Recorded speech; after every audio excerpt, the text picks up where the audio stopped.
Hi, everyone.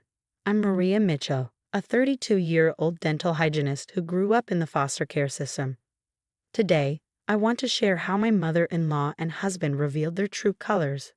But first, let me tell you how it all began. You're doing amazing work with these patients, Maria, Jennifer said during our lunch break at the dental office. You should seriously think about opening your own clinic someday. That's actually my dream, I admitted, lowering my voice. Don't tell anyone, but I've been secretly saving up. Marcus doesn't know. He likes to handle all our finances. Jennifer raised an eyebrow. Girl, that's a red flag. Why can't you have your own money? It's not like that. I replied quickly, though her words stung. He just wants to make sure we're secure. Deep down, though, I wasn't so sure. Marcus, my husband of 3 years, had a knack for masking control as care. Whenever I brought up my career goals, he'd say, "Baby, why stress yourself? My business is doing great. Just focus on your hygienist work, and I'll take care of the rest." Then there was Barbara, my mother-in-law. She lived just 10 minutes away and never missed an opportunity to remind me of her generosity. "Marcus tells me you want to open a clinic someday, sweetheart," she said one afternoon, her smile saccharine. "That's so ambitious for someone with your background. You should be grateful my son provides such a comfortable life." Her words cut deeper than I let on. My only real solace came from Mrs. Rodriguez, my elderly neighbor. One evening, as we shared her homemade tamales, she noticed my troubled expression. "Maija, what's bothering you?" "Just mother-in-law drama, Mrs. R," I sighed. "Barbara found out I'm taking extra shifts, and—" "Let me guess. She told Marcus?" "Yeah. He asked why I needed more money when he gives me everything I need." That same week, I met David Chen, Marcus's business partner, at a company dinner. Something about the way Marcus stiffened when David mentioned finances caught my attention. "Maria, it's nice to finally meet you," David said warmly, though his expression betrayed concern. "Your husband talks about you constantly." "All good things, I hope," I replied, trying to read his face. "Of course," he said, hesitating. "Though I wish he'd mention you during our financial meetings." Barbara quickly cut in, her tone icy. "David, dear, let's not bore Maria with business talk. She's perfectly happy letting Marcus handle all that, aren't you, sweetheart?" I forced a smile, but inside, I was grateful for my secret savings account. Every extra shift, every bonus, $115,000 so far, was tucked away in what I called my escape fund. Jennifer noticed me checking the account balance at work the next day. "Keep stashing that money, girl. Something about your husband and his mama doesn't sit right with me. Just be careful, okay?" I nodded, not realizing how right she was or how soon my world would shatter. The day everything fell apart started like any other. I was organizing files in my home office when Barbara's voice startled me. Well, what do we have here?" I turned to see her holding a bank statement I had hidden in my desk. $115,000, she sneered. "Does Marcus know about this?" "That's private," I snapped, my voice trembling. "How dare you go through my things?" "Private?" she scoffed. "Nothing's private when it comes to my son's money. Let's discuss this in the kitchen." My hands shook as I followed her. She moved deliberately, putting on water for tea. "You ungrateful little gold digger," she hissed. "All these years pretending to be the perfect wife. That's my son's money." "I earned it," I shot back. "Working extra shifts. It's my money." "Oh, so you've been lying to Marcus too." The kettle whistled, shrill and piercing. Barbara grabbed it, stepping closer. "You're going to tell Marcus everything, or I will." "Go ahead," I said, my voice steadier than I felt. "I have nothing to hide." It happened in an instant. The kettle tipped, and scalding water splashed across my arm. "Oh my!" Barbara gasped, her voice dripping with mock concern. "I'm so sorry." I tripped, and my scream brought Marcus running. The pain was excruciating, but what hurt worse was his reaction. "Mom, what happened?" he demanded. "Your wife attacked me," Barbara cried, clutching her pearls in mock horror. "I was just making tea and she lunged at me." "What? That's insane," I protested. She deliberately. "Enough," Marcus snapped, cutting me off. "Mom, get some ice." "Maria, how could you?" Later that night, my phone buzzed with a text from David Chen. "Need to talk. Company finances, Marcus involved. Urgent." We met at a coffee shop the next morning. My arm throbbed beneath its bandage as David got straight to the point. Your husband's been embezzling funds, he said grimly, and his mother is helping launder the money through her charitable foundation. I felt the floor drop beneath me. How long have you known? I just got proof, he replied. I'm taking it to the board next week. Maria, you need to get out now. Jennifer helped me document my burns at the hospital. This is assault, she said firmly. You need to press charges. I can't, not yet, I said. I need to be smart about this. That's when David's sister, Lisa, walked in. Her sharp suit and commanding presence immediately filled the room. David told me everything, she said briskly. I'm a lawyer. We need to talk strategy. Back home, I started recording everything. Barbara's daily visits became a minefield of threats. I've destroyed better women than you, she sneered one morning. Ask Marcus's ex-girlfriends. Marcus wasn't much better. Where were you today? He asked one evening, his tone accusing. At work, like always, I replied, keeping my voice calm. Mom says you're plotting something. Don't test me, Maria. I plugged in my hidden recorder, catching every word. Those burns were your fault, he growled. You're lucky Mom didn't press charges. Jennifer was my lifeline during lunch breaks. I found you a safe apartment, she said, sliding me a key. 3 months deposit paid. I can't let you. Shut up and take the help, she snapped. Lisa's got your legal stuff covered. We're getting you out.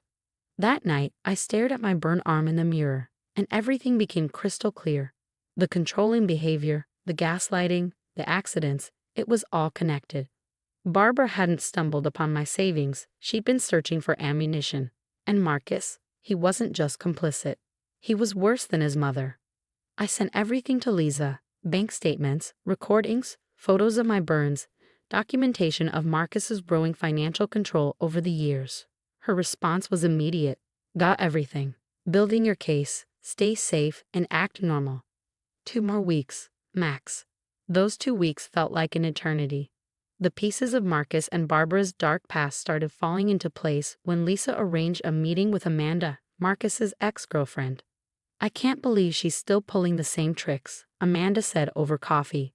The accidental burns. She did that to me, with hot coffee. How did you get away? I asked. I ran before the wedding, Amanda admitted. Lost my job, my apartment, but I saved my life. Barbara told everyone I was unstable. And Marcus. He always sided with Mommy Dearest. But it started small, financial control, subtle manipulation. Then I found documents about missing company money.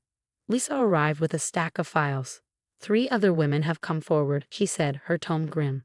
All former daughters-in-law, all with similar stories. One was hospitalized. Jesus, I whispered. How did they keep this quiet? Money and threats, Lisa said. Barbara's foundation paid them off. But here's the kicker. The foundation's books don't add up. That night, Barbara showed up uninvited, as usual. That arm healing well? She asked, her voice saccharine. Such a shame about your accident. We both know what really happened. Careful, Maria. Memory can be tricky when you're unstable. Mrs. Rodriguez was outside watering her plants when Barbara's nastiness reached its peak. You'll end up like the others, broke, alone, crazy. Who believe a foster kid over us? Later, Mrs. Rodriguez knocked on my door with tea. I heard everything, Maija, she said softly. I'm recording them too now. My security cameras don't miss much. Jennifer helped me secure my savings, transferring small amounts under $10,000 to avoid detection. Let Marcus think you're still working extra shifts, she said. The money's safe now. David called an emergency meeting at his office. The board meets next week, he said. I've got proof of everything. Embezzlement, foundation fraud, all of it. What about Barbara? I asked. She's the key, David said. The foundation is her weak spot. Once that falls, the rest will collapse. Back home, Marcus's paranoia was escalating. Mom says you've been asking questions about the foundation, he said sharply. Just trying to help with the charity work. I replied evenly. Stay out of it. And what's this about you talking to Amanda? Amanda? I asked, feigning confusion. Your ex? I don't even know her. His face darkened. You're spying on me. No, I said calmly. You just messed up your own story. Barbara stormed in later that night. You think you're smart, playing detective. I learned from the best, Barbara, I said, my voice cold. How many daughters-in-law before me? You ungrateful little. Mrs. Rodriguez's voice cut through the tension from the doorway. Everything okay here? She asked, her tone sharp. My cameras picked up some shouting. Barbara's face turned ghostly pale. She knew she'd been caught. The next morning, I met Lisa. Everything's ready, she said, sliding a folder across the table. The board meeting is tomorrow. David has all the evidence. What about my recordings? I asked. Safe, Lisa assured me. We're building a separate case for the abuse, but the financial crimes? That's our silver bullet. That night, I overheard Marcus on the phone with Barbara. She knows something, he hissed. No, I can't just make her disappear. The board meeting. David wouldn't dare. He paused, his tone growing darker. Fine, I'll handle it. I texted Jennifer. It's happening tomorrow. Her response came immediately. Your apartment's ready. Go pack. Looking at her wedding photo, I felt nothing but disgust. Tomorrow their perfect little world would shatter, and I'd be gone before the pieces hit the ground. The next morning, I watched Marcus leave for work, pretending everything was normal. As soon as his car disappeared around the corner, I sprang into action.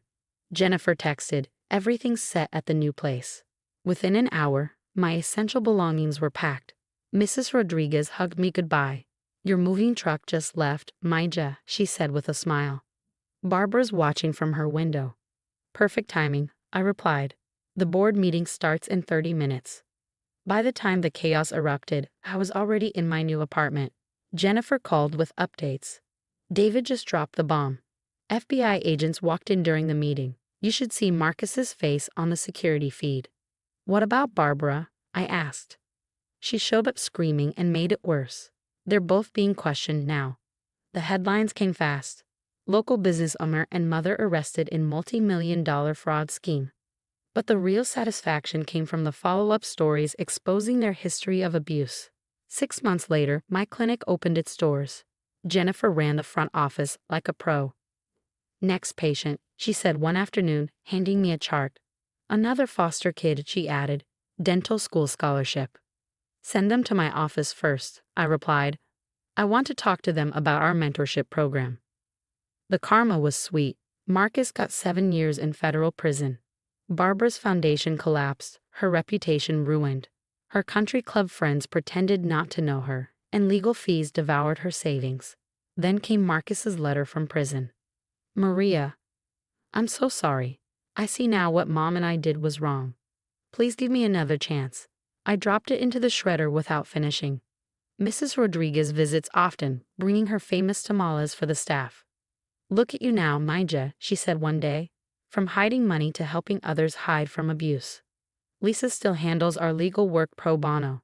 Another domestic violence survivor needs dental work, she said during a recent visit. Can you fit her in?